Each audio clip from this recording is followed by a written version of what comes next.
Professional capacity में लोग मुझे ट्रेनर, मोटिवेशनल स्पीकर और टीचर की हैसियत से जानते हैं। मुझे फ़ख्र है कि मैं इस फील्ड के साथ जुड़ा हुआ हूँ। मेरी कोशिश होती है कि अपना ज़्यादातर वक्त नौजवानों के साथ गुजारूं, कुछ समझाने से पहले इनको समझ सकूं कि ये कौन है, ये कहां से आए हैं और आगे कहां जाने का इरादा रखते हैं, किन मुश्किलात का सामना कर रहे हैं और मुस्तकबिल को कैसे देखते हैं। एक उस्ताद होने की हैसियत से ये जानना बहुत ज़रूरी है ताकि इनको सही सीमत में गाइड कर सकूं। तो इस बार बातें मन की होंगी इन्हीं नौजवानों के साथ। मिलते हैं बहुत जल्द सीजन 4 में। Stay tuned.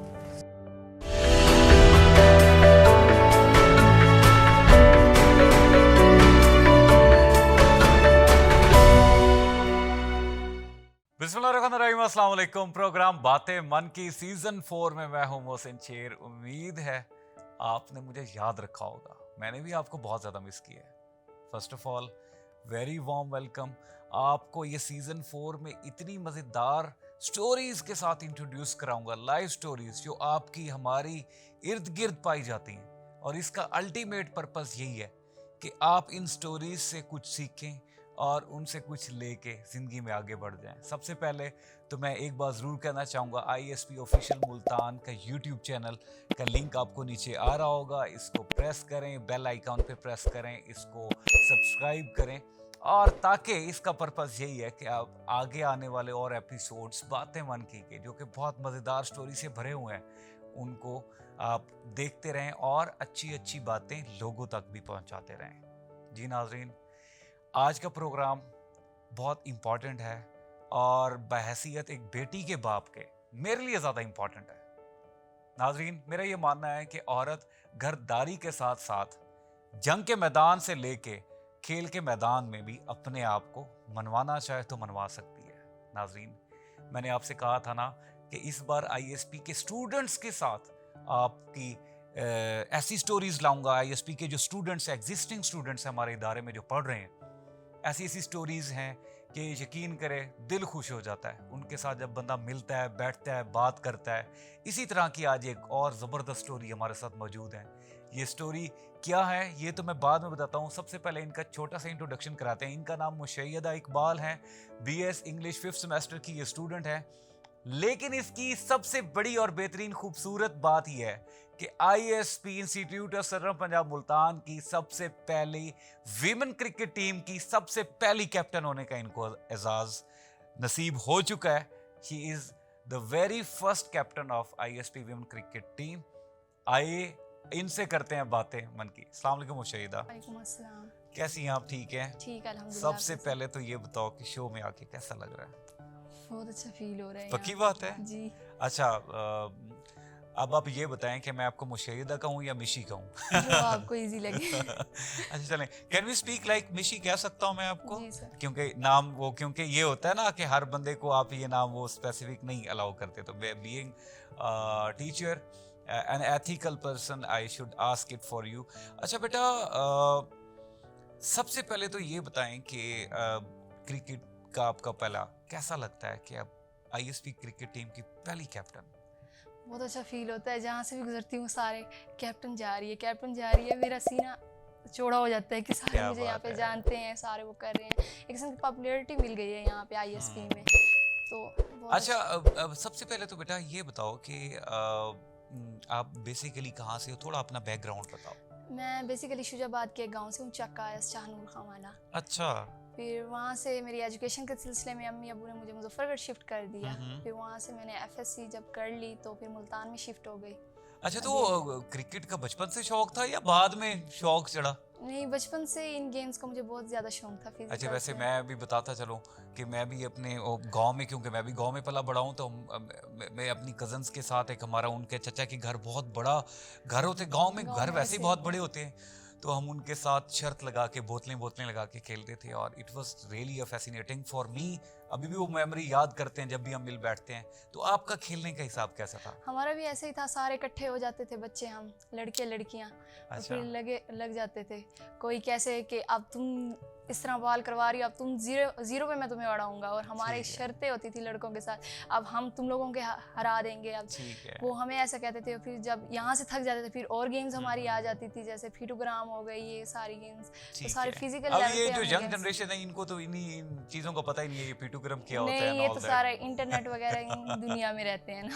अच्छा अच्छा बेटा, आपने ऑफ कोर्स स्पोर्ट्स को ज्वाइन किया और प्रैक्टिकली भी इसको लेके आप चल रही हो, but at the same time सबसे बड़ी जो फैसिनेटिंग बात मेरे लिए थी वो ये थी कि अक्सर बहुत से ऐसे देखे हैं जो स्पोर्ट्स की तरफ निकल जाते हैं तो अपनी तालीम को मुकम्मल नहीं करते या उसको ज़्यादा फोकस नहीं करते।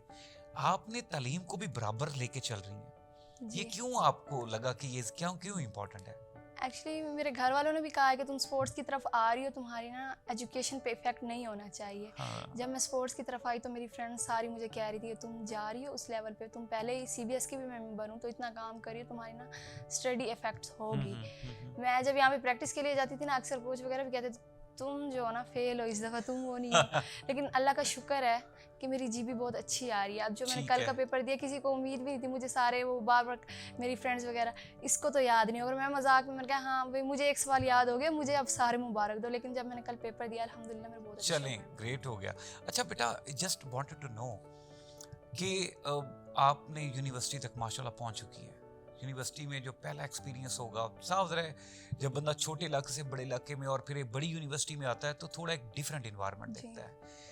आप 5वें सेमेस्टर में हैं, लाइक 2-2.5 साल इसमें गुजारी बैठे हैं यूनिवर्सिटी लेवल में, क्या फ़र्क फील करती हैं अपने आप में? बहुत ज़्यादा पहले जो थी ना, मैं शुरू से कॉन्फिडेंट थी लेकिन इतनी ज़्यादा नहीं थी। टीचर के साथ घुलना मिलना, लड़कियों से वो करना बहुत ज़्यादा होता था। लेकिन जब इस लेवल पे आई, मैं पहले दिन खुद भी डरी हुई थी, लेकिन मेरे घर वाले मुझसे ज़्यादा डरे हुए थे। पहले दिन मेरे मामू की कॉल्स, मेरी खाला है ना, उनसे ज़्यादा मैं अटैच हूँ, उनकी ठीक है। कॉल्स सबकी कि कैसी है वहाँ पे, रो तो नहीं रही, ये है वो है। जिनके ना रेफर से मेरा यहाँ पे एडमिशन हुआ था, ठीक है। उनको कॉल्स पे कॉल्स के बच्ची का पता करो, बच्ची ठीक बैठे हो। मुझे कहते कोई मसला, तो मैंने कहा नहीं। कहते आपके घर वालों उनको की भी बताना मेरे पास पड़ेगा कि होंगे। बच्ची अब बड़ी हो गई है।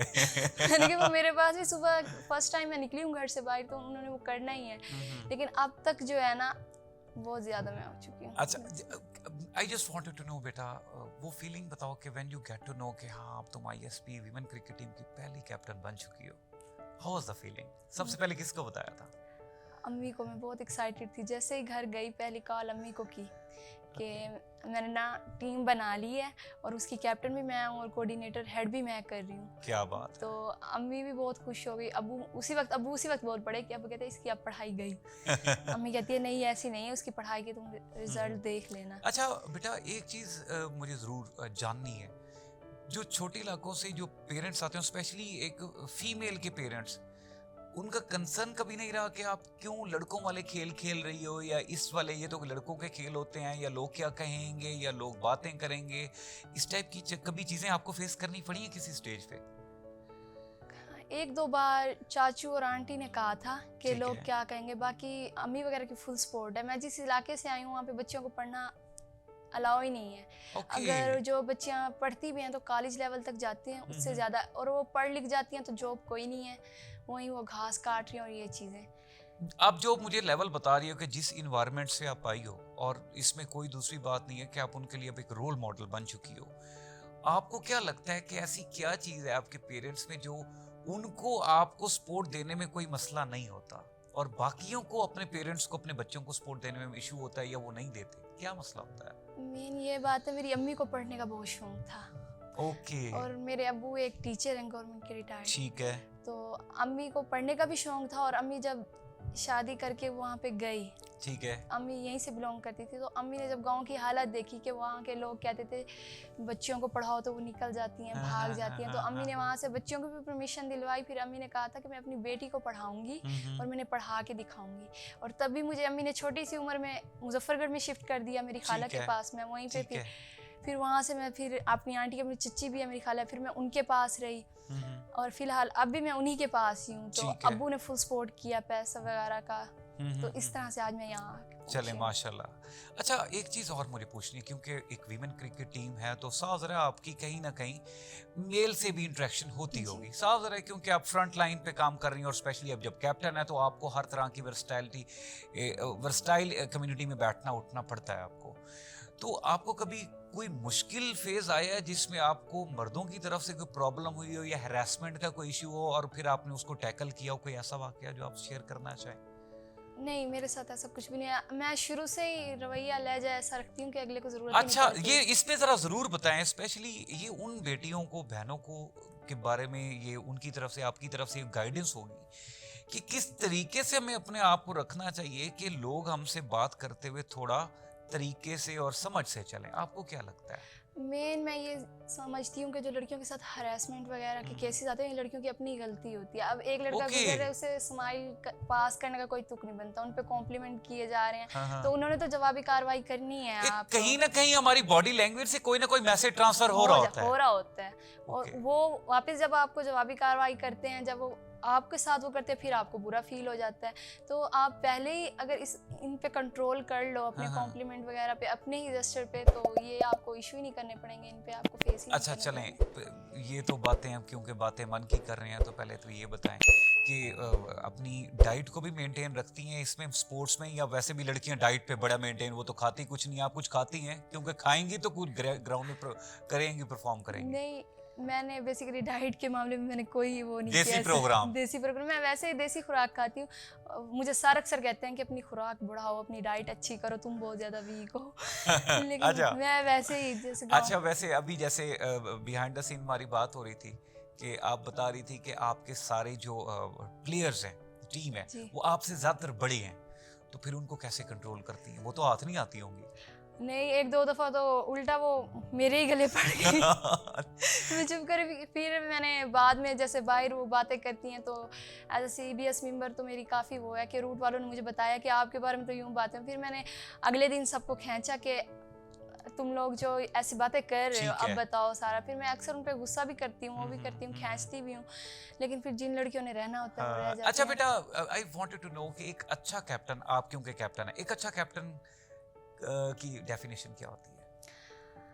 एक अच्छा कैप्टन आपके ठंडे सांस से मुझे आइडिया हो गया कि it's not a piece of cake, but still feel, give us a try कि एक अच्छा कैप्टन का क्या मतलब होता है? एक अच्छा कैप्टन को तो एक तो हर मामले में कंप्रोमाइज़ करना पड़ता है, उसे खुद को रोक के ना अगले की सुननी पड़ती है। और जिस जगह पे ना हमें गुस्सा आ रहा है कि अगर ये दोनों लड़ रही हैं और गलत बात कर रही हैं, गुस्सा आ रहा है, तब भी हमें कूल ही रहना पड़ता है कि नहीं, अगर हमने ऐसा किया तो इनकी और लड़ाई हो जाएगी शुरू। इनके सुलह करवाने में अक्सर ना जो कैप्टन होता है वो खुद बेचारा चुप करके उनकी बर्दाश्त उसे करनी पड़ती है। अब एक बंदे की उसने अगर वो इंसाफ से भी चल रहा है तो अगला बंदा ज़रूर कहेगा उससे पहले पूछ लो तुमने ये ठीक है। किया, तो ये सारा ये फेस करना पड़ता है। अच्छा, जब मेरी आपको कॉल गई, मैसेज किया कि I want to have a show with you, तो मैं आपके साथ शो करना चाह रहा हूँ, तो आप क्योंकि मेरे बारे में कुछ ज़्यादा, when you saw me very first time, बड़े जेन्युइन आंसर कर रहे हैं इसको, तो फिल्टर हटा के, जब आपने मुझे बिल्कुल पहली दफ़ा देखा, how was my very first impression to you? बिल्कुल खुला डुला आंसर करना है। जब मैंने ना फर्स्ट टाइम आपकी पिक निकाली इंस्टाग्राम से, तो मेरी खाला भी साथ में बैठी थी, तो मैं कह रही थी ये सर यानी अच्छी पर्सनैलिटी वाले, मेरी खाला कहती है ये तो सेम ऐसे हैं जैसे एंकर हैं। अच्छा, ठीक है। तो मेरी कजिन्स वगैरह सारी देखने मतलब लगे। मैं टीचर नहीं लगता, मैं नहीं, एंकर लगता हूँ। मेरी खाला वही कहती है ये तो सेम एंकर लग रहे हैं, इनकी पर्सनैलिटी से लग रहा है। फिर मेरी कजिन कहती है वाह बाजी ये आपका इंटरव्यू करेंगे? मैंने कहा ठीक जी। है। कहते ये तो बहुत अच्छे लग रहे हैं। मैंने कहा, अच्छा चलें बेटा, इस सारे इंटरव्यू में अल्टीमेट हमारी, क्योंकि बहनें बेटियां देख रही हैं, मेरी भी बेटी है, वो भी खेलती है, मैं उसको लॉबी करता हूँ मैं, अच्छा, स्पेशली वो बेटियां जो यूनिवर्सिटी में आती हैं और डरी डरी सी, सहमी सी नुकरों में और कोनों में बैठी हैं और ना दोस्त बनाने हैं, बस सीधा चलना है, और आप उनको क्या पैगाम देंगी कि यूनिवर्सिटी में आने का क्या पर्पस क्या होता है? पहले तो अगर लड़की यूनिवर्सिटी लेवल पे आती है तो उसमें उसके अंदर इतना कॉन्फिडेंट होना चाहिए उससे कि अगले को फेस कर सके। हाँ। वो अगर वो डरी डरी सहमी रहती है, एक तो इनका कुछ बैकग्राउंड का भी मसला होता है। अक्सर घर वाले भी वो करते हैं कि अगर इसके साथ देख ले तो पढ़ाई की वो हो जाएगी, तो हाँ, बच्चे हाँ। कुछ इस वजह से भी होती हैं। तो मेरे ख्याल में पेरेंट्स को चाहिए कि वो अपने बच्चों को एक एतमाद दे के एक भेजें। एतमाद दे के भेजें। जब हम फर्स्ट टाइम मैं यहाँ आई थी ना, तो मेरी अम्मी ने मुझे यही कहा था कि हम तुम पे भरोसा करके तुम्हें भेज रहे हैं, तो हमारे भरोसा नहीं तोड़ना। और मुझे पता था कि अगर वो मुझ पे यकीन करके मुझे इस लेवल पे भेज रहे हैं, तो मुझे भी वापस उन्हें वही यकीन वापस रिटर्न करना है। तो अगर बेटियां यहाँ पे आती हैं, आप कुछ अक्सर यहाँ पे मिसट्रैक भी हो जाती हैं लड़कियाँ, ठीक है। तो उन्हें ये बात अपने दिमाग में रखनी चाहिए कि हमारे घर वाले हमें किस तरह यहाँ पे भेज रहे हैं, कैसे उनके पीछे कितनी स्ट्रगल है। तो इसको ज़रा बच्चों को भी समझना चाहिए इस लेवल को। आज का आखिरी क्वेश्चन, आई होप कि आपको यकीन करें बातें अभी भी मुझे बहुत सी आ रही हैं, बट ऑफ कोर्स प्रोग्राम का टाइम शॉर्ट है तो हमने उसको सम अप भी करना है। माशाल्लाह इस स्टेज पे पहुंचाने के पे ना बहुत से लोगों का रोल होगा आपकी ज़िंदगी में। आई मस्ट वांट कोई एक या दो नाम ले लें, whatever you want to say. आपके पास स्क्रीन है, आपके पास कैमरा है, जो कुछ कहना चाहें आज आप उनको कुछ कह सकते हैं। एक तो मैं अगर इस लेवल पर पहुंची हूँ, सबसे बड़ी वजह मेरी अम्मी है। उन्होंने बहुत स्ट्रगल की है मेरी वजह से, उन्होंने बहुत बर्दाश्त भी किया ऑब्वियसली गाँव वालों की बातें, जिस तरह मैंने आपको माहौल वगैरह का बताया। फिर दूसरी वजह मेरे मामू हैं, वो मेरे पीछे बहुत भागे हैं। मेरे छोटे मामू तो रोज़ बाइक लेके मुझे बिठा के कभी यहाँ आ रहे हैं, फिर वापस लेके जा रहे हैं, फिर लेके आ रहे हैं। और बड़े मामू को ना ज़रा शुगर की वजह से पाँव कटता है, तो वो वहीं पे बैठ के कभी किसी को कॉल कर रहे हैं, कभी किसी को कॉल कर रहे हैं मेरी एक एडमिशन करवाने के लिए। क्या कहना चाहेंगे उनको? बस मैं तो यही कहूँगी, I love you very much. बेटा आप हमारे इस इदारे का भी फ़ख्र हो, हमारी कौम का भी फ़ख्र हो, और पूरी नेशन को इंशाल्लाह हमारी दुआएं इंशाल्लाह कि ये जो सफ़र स्टार्ट हुआ है ये रुके ना, ये इंशाल्लाह आगे जारी रहे। अपना बहुत सारा ख्याल रखिए। Thank you. आपके साथ बात करके बहुत मज़ा आया। नाज़रीन, मुशय्यदा इकबाल, मिशी, इस जैसी हज़ारों बच्चियाँ हमारे इर्द गिर्द पाई जाती हैं जो कि ज़िंदगी में आगे बढ़ने के लिए सिर्फ एक चीज़ हमसे एक्सपेक्ट करी होती है, कॉन्फिडेंस।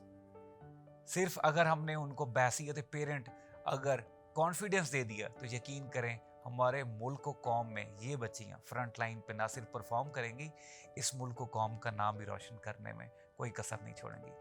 मिलते हैं एक और ज़बरदस्त एपिसोड में और उनके साथ फिर करेंगे बातें मन की। तब तक रखिएगा बहुत सारा ख्याल। पाकिस्तान जिंदाबाद।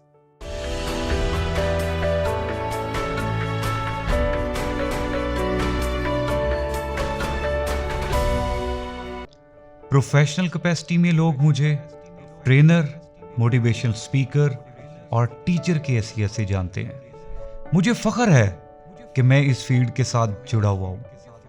मेरी कोशिश होती है कि अपना ज़्यादातर वक्त नौजवानों के साथ गुजारूं, कुछ समझाने से पहले इनको समझ सकूं कि ये कौन है, ये कहाँ से आए हैं और आगे कहाँ जाने का इरादा रखते हैं, किन मुश्किलात का सामना कर रहे हैं और मुस्तकबिल को कैसे देखते हैं। एक उस्ताद होने की हैसियत से ये जानना बहुत ज़रूरी है ताकि इनको सही सीमत में गाइड कर सकूं। तो इस बार बातें मन की होंगी इन्हीं नौजवानों के साथ। मिलते हैं बहुत जल्द सीजन 4 में। Stay tuned.